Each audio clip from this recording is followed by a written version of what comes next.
ఆలంబేన విహీనం వ్యోమాభం పరిపూర్ణం నిశ్శబ్దం గురురూపం తద్బ్రహ్మస్ఫురతాన్మే వందే గురూణాం చరణారవిందే సందర్శిత స్వాత్మసుఖావబోధే జనస్యే జంగలికాయమానే సంసార హాలాహల మోహశాన్యై.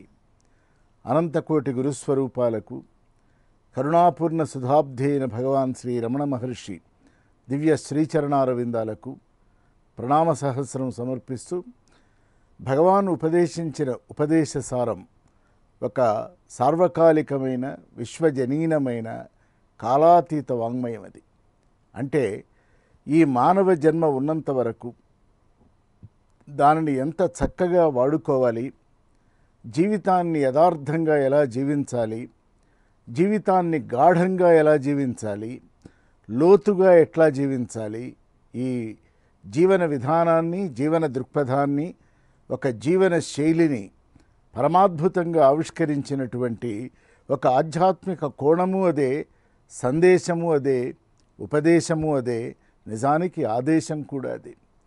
ప్రత్యేకంగా నువ్వు ఇట్లా ఉండాలి, ఇట్లా ఉంటే మంచిది అని చెప్పకుండా జనసామాన్యం తమ అధ్యాత్మ జీవితాన్ని ఎట్లా గడపాలో, ఆ గడపలేకపోవటానికి వారు ఎదుర్కొంటున్న సమస్యలేమిటో, అవి దైహిక, మానసిక, ఆధ్యాత్మిక స్థాయిలలో అంటే ఫిజికల్, మెటాఫిజికల్ అండ్ స్పిరిచువల్ ఈ 3 లెవెల్స్లో మనం దాన్ని అర్థం చేసుకోలేని ఒక పరిస్థితి ఉన్నది గనక ఆ పరిస్థితిని చక్కదిద్దుతూ ఒక ఎమోషన్తో అంటే ఉద్వేగభరితమైనటువంటి ఒక కవితా స్వరూపంగా మురుగనార్ అనే భక్తుడు ఆవిష్కరించినటువంటి ఒక విషయాన్ని భగవాన్ దాన్ని జ్ఞానమార్గం వైపు మళ్లించి జీవితం అంటే ఏమిటి, నేనంటే ఏమిటి, జీవితాన్ని ఎలా జీవించాలి, అసలు జీవితం ఎందుకు జీవించాలి, జీవించవలసి వస్తే ఏ కోణంలో దానిని ఆవిష్కరించుకుంటూ ఉండాలి అని అనేకమైనటువంటి విషయాలని మనకి అర్థమయ్యేటువంటి రీతిలో భగవాన్ పరమదయాపూరితమైనటువంటి తమ ఆత్మానుభవాన్ని కూడా రంగరించి సమన్వయం చేసి ఒక బోధగా చేశారు. అయితే ఈవేళ అది పారాయణమై అనేక మంది రమణ భక్తుల పెదవులపై నిత్య నూతనంగా అది ఆలపించబడుతూనే ఉన్నది. అయితే ఇది ఆలపించి పారాయణం చేసి ముక్తిని పొందే విషయం కాదు. ఇది చాలా లోతుగా అధ్యయనం చేయవలసిన విషయం. ఎంత తీవ్రమైన విచారణ చేస్తే అంత లబ్ధి ఉన్నది గనక ఈవేళ సమాజాన్ని గనక మనం జాగ్రత్తగా గమనించినట్లయితే చిన్న వైఫల్యాలు జీవితాలను కొలిక్కి తెచ్చేస్తున్నాయి, లేదా ఒక విషాదకరమైన రీతిలో అవి ముగింపుకు వస్తూ ఉన్నాయి. జీవితం పోగొట్టుకోవటానికి వచ్చింది కాదు, జీవితాన్ని మనం జీవించటానికై ఇక్కడికి వచ్చాం. అయితే ఆ జీవితాన్ని అందంగా, బహుసుందరంగా, ఒక వ్యవస్థగా, ఒక అవస్థగా అనేకమైనటువంటి స్థాయిలలో దాన్ని మనం విచారణ చేసుకోవలసి ఉన్నది గనక భగవాన్ రమణ మహర్షి ఉపదేశ సారం ఇవాళ ఆధునిక కాలానికి మనం కాస్త సమన్వయం చేసుకుందాం. అది కేవలం యువకులు మాత్రమే కాదు, వృద్ధులైన వారు, ఇక జీవించటం వృధా అనుకున్నటువంటి వాడు జీవితాన్ని త్వరగా ముగించుకోవాలనుకుంటున్నాడు. జీవితంలో తాను ఆశించింది పొందనప్పుడు ఇక పొందలేనేమో అన్నటువంటి ఒక ఆశాభంగం చేత జీవితాన్ని ముగిస్తున్నాడు. చిన్న చిన్న వైఫల్యాలు ఆ ముగింపుని విషాదమయం చేస్తున్నాయి. కానీ ఇక్కడ ఒక జ్ఞాని అయినటువంటి గురుస్థానంలో ఉన్నటువంటి ఒక పరమ పురుషుడు ఈ ప్రపంచానికి ఒక అధివాస్తవిక దృష్టితో తన అనుభవాన్ని కూడా జోడించి అనేకమైనటువంటి శాస్త్రాలు, ప్రధానంగా భగవద్గీత, అలాగే దక్షిణామూర్తి స్తోత్రం, అట్లాగే అనేకమైనటువంటి హైందవ ధర్మం బోధించినటువంటి సనాతనమైనటువంటి ధర్మాన్ని పాటిస్తూనే, అనుసరిస్తూనే ఇది ఇక్కడిది, ఇది ఇట్లా అని చెప్తూ మనకి హితోపదేశం చేస్తూ ఉన్నారు. విచారణ చేద్దాం. అసలు నిజానికి జీవితం అంటే ఏమిటి? పుట్టటం, పెరగటం, ఏదో ఒక రోజున గిట్టటం, ఇంతేనా? ఇది 84 లక్షల జీవరాశులలో మనిషికి తప్ప 83,99,999 జీవరాశుల విషయంలో ఇది సత్యం. అవి పుడతాయి, కొన్నాళ్ళు ఉంటాయి, ఓ రోజున మరణిస్తాయి. కానీ మానవుడు అట్లా కాదు.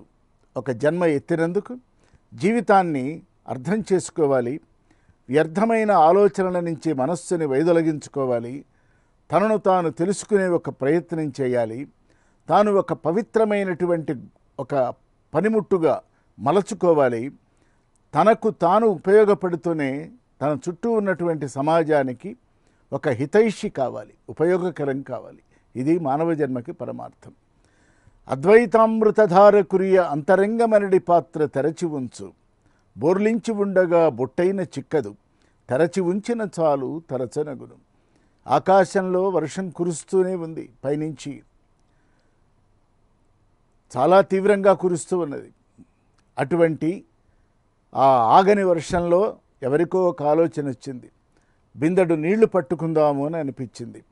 ఆతృత, తొందర, ఒక ప్రమత్తత, వీటి అన్నింటి కారణంగా, అంటే అటెన్షన్ లేని కారణంగా పట్టుకోవాలన్న ఆలోచన ఉన్నది, ఆతృత, తొందరపాటు ఉన్నది. కానీ పట్టుకునే సమయంలో మాత్రం ఆ బిందె తీసుకొని వెళ్ళి పడుతున్నటువంటి వర్షంలో బోర్లించి ఉంచింది. వర్షం వెలిసిపోయింది, చూస్తే ఏముంది, బిందె ఖాళీ. ఇది అద్వైతామృతధార కురియ అంతరంగమనడి పాత్ర తెరచి ఉంచు. తెరచి ఉంచినట్లయితే, ఓపెన్ మైండ్ గనక మనకి ఇవాళ ఉన్నట్లయితే, ఒక విశాల దృక్పథం గనక మన యందు ఉన్నట్లయితే జీవితం చాలా స్పష్టంగా అర్థమవుతుంది. ఏమవుతుంది? తెరచి ఉంచిన చాలు తరచనగును. తెరచి ఉంచినట్లయితే, తరచటానికి అంటే విచారణ చేయటానికి, అర్థం చేసుకోవటానికి, తద్వారా ఆచరించటానికి, ఆచరణలో నుంచి ఒక అనుభవాన్ని పొందటానికి, ఒక అనుభూతిని చిందించుకోవటానికి ఇన్ని కారణాలు అవుతున్నాయి.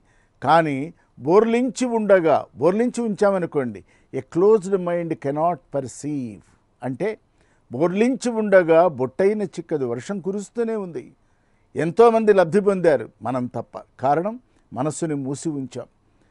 పైగా మనం విచారణ చేస్తున్నట్లుగానే అహం, మమత, మమకారం, దంభం, ప్రగల్భం, గర్వం, అభిమానం, ఆభిజాత్యం ఇవన్నీ కూడా మనిషిని అతలాకుతలం చేస్తాయి. ఎక్కడ? మానసిక స్థాయిలో. ఎప్పుడైతే మనస్సు ఇన్నింటితో కప్పబడి ఉన్నదో అసలు మనస్సు బయటకు రాదు. ఆ మనస్సు శుద్ధ మనస్సని, పూర్ణ మనస్సని, ఆనందతారకమైన మనస్సని, ఆనంద రసతుందిలమైన మనస్సు అని ఎప్పుడు మనకి అనుభవంలోకి వస్తుంది? మనసుని తెరచి ఉంచాలి. అయితే ఇవన్నీ పుస్తకాల్లో ఉన్నాయా? వీటన్నింటినీ మనం ఎక్కడి నుంచి పట్టుకోవాలి అంటే, అంతరంగము కన్నా అధ్యాపకుడు లేడు, అరయ కాలమే మీకు పరమగురువు, గ్రంథరాజమగును ప్రత్యక్షలోకమే, ఎవడు స్నేహితుండు ఈశ్వరుండే. పెద్ద పుస్తకం ఏది, అసలైన పుస్తకం ఏది అంటే మన చుట్టూ ఉన్న సమాజం, మన చుట్టూ ఉన్న ఈ ప్రపంచం. గ్రంథరాజమగును ప్రత్యక్షలోకమే. అట్లాగే ఎవడు స్నేహితుడు? ఈశ్వరుడే స్నేహితుడు. ఈశ్వరుడు అంటే దేవుడా, రాముడా, మహేశ్వరుడా, శివుడా, రుద్రుడా, ఎవరు? వీటన్నింట్లలో ఒక సైంటిస్ట్ అంటే శాస్త్రవేత్త ఫ్లూయిడ్ అంటాడు, పవర్ అంటాడు, కరెంట్ అంటాడు. వేదాంతి లోపల ఉన్నటువంటి పరమాత్మ అంటాడు. భక్తుడు రాముడు అంటాడు, కృష్ణుడు అంటాడు, శివకేశవులు అంటాడు, మరొకటి అంటాడు, ఏదో పేరు పెట్టుకుంటాడు. ఇక్కడ భగవాన్ శ్రీ రమణ మహర్షి ఒక పూర్ణాద్వైతమూర్తి గనక, శుద్ధాద్వైతమూర్తి గనక ఆయన ఈ దేవుడు అన్న మాట వాడలేదు. ఆయన జీవన కాలంలో ఏ క్షణాన దేవుడు అన్న మాట వాడలే. ఆయన వాడినవి రెండే మాటలు. ఒకటి శక్తి అంటే ఎనర్జీ, లేదా కర్త, కాజేషన్ అంటున్నాం కదా ఈవేళ. ఆ కర్త ఎవడు అంటే దీన్ని నడిపిస్తున్నటువంటి ఒక జగన్నాయకుడు ఎవడో ఉన్నాడనమాట. వాడు మన కంటికి కనపడ్డు, ఇంద్రియాలకి తోచడు, మనస్సుకి పట్టనివాడు.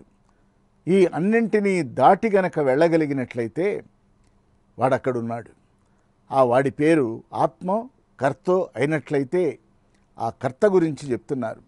కర్తృ ఆజ్ఞయ ప్రాప్యతే ఫలం, కర్మ కింపరం కర్మ తజ్జడం. చాలా అందమైనటువంటి మొట్టమొదటి శ్లోకం ఇది. ఏది? ఉపదేశసారంలో. కర్తృరాజ్ఞయా ప్రాప్యతే ఫలం. కర్త అనేవాడు ఒకడు ఉన్నాడు. వాడు ఆజ్ఞాపిస్తే తప్ప మనకు ఫలితాలు రావు. భగవద్గీతలో ఇలా ఏదో ఇటువంటిదేదో చెప్పినట్లున్నదే. అంటే కర్మణ్యేవాధికారస్తే మా ఫలేషు కదాచన అని చెప్పాడుగా జగద్గురువు. కర్మఫలత్యాగం చాలా గొప్పదని, ఫలితాన్ని ఆశించకుండా నువ్వు పని చేయమని అర్జునుడికి చెప్పాడు కృష్ణుడు. ఫలితాన్ని ఆశించకుండా ఏ జీవుడు పని చేయలేడు, ఎవరు అనేవాడితో సహా. ఏదో ఫలితం ఉండాలి అంటున్నదానికి. ఏమీ దొరక్కపోతే కనీసం చెప్పిన తృప్తి ఉండాలి. అది కూడా లేకుండా ఒక రాతి బొమ్మ వలె, కట్టె వలె, జడం వలె పనులు చేసుకుంటూ పోతాడా? పోడే.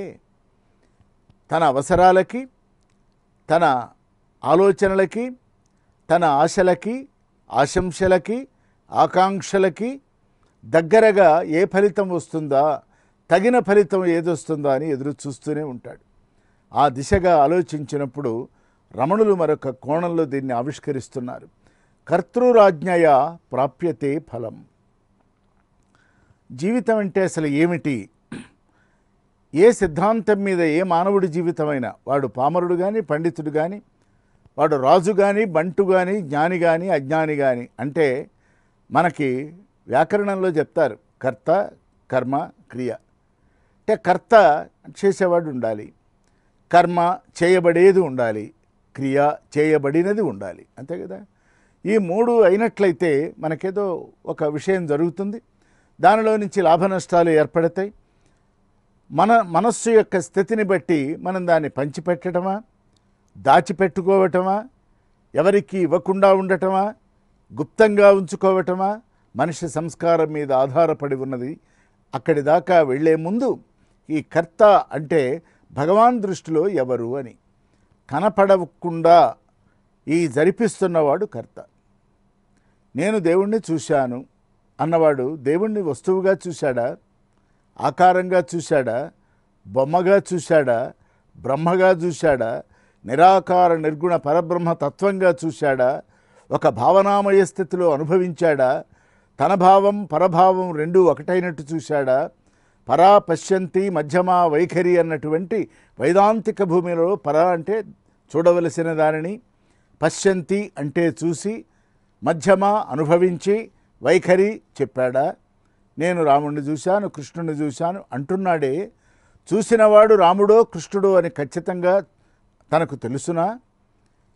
రామకృష్ణాది రూపాలన్నీ అవి అంతేనా అని ఆలోచించినట్లయితే రూపవర్ణన గుణవర్ణన చేసిన కవులున్నారే తప్ప ఆ రూపాన్ని చూసినవాడు లేడు. అరుణాచల శివా అరుణాచల శివా అరుణాచల శివా అరుణా